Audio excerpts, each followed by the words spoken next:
I'd like to commend my colleague Deputy Cian O'Callaghan and his team for all their work on this bill and for their constant determination to ensure greater access to affordable and social housing. Housing is one of the main issues all of our constituents raise. Families waiting on social housing lists for years, families trapped in a long-term renting system that is only designed for short-term letting, and a whole generation of people, hard-working people, who know that they will never be able to own a home. This situation did not just happen. It is not some accident. It is a direct result of government policy since the 1990s.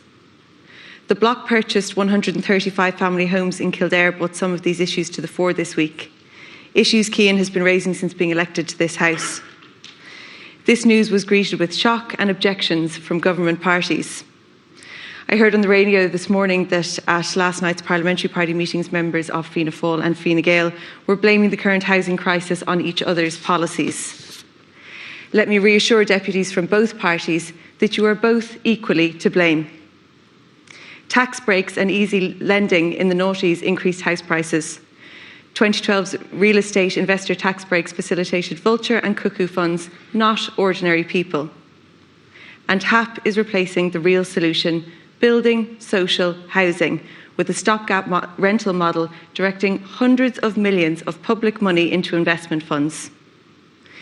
Dr. Rory Hearn of Maynooth University, someone who literally wrote a book on this, explained yesterday how the government has created an unaffordable housing system that is focused on delivering housing as an investment asset, not a home.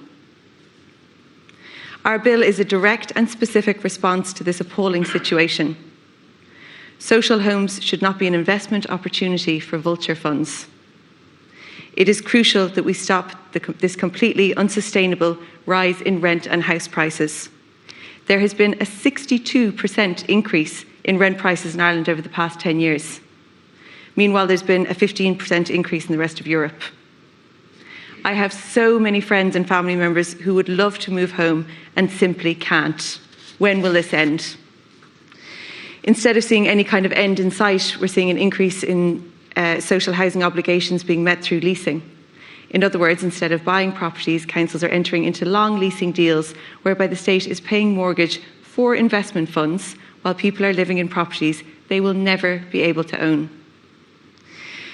The repeal of Part 5 of the Planning and Development Act will prevent this. It will directly help provide more affordable and social housing. Ultimately, to tackle the housing crisis, as everyone clearly knows, the state needs to build and deliver affordable social homes. Instead, this week we learned that the new government housing bill considers 400,000 for a home in Cork affordable. People are outraged at this, at the absolute ignorance of reality. Our bill is a proactive response to the reality of the situation people are faced with. It is a focused measure to help ensure more families can have homes, can be a part of a community and can feel safe and secure. This is the type of public policy we need.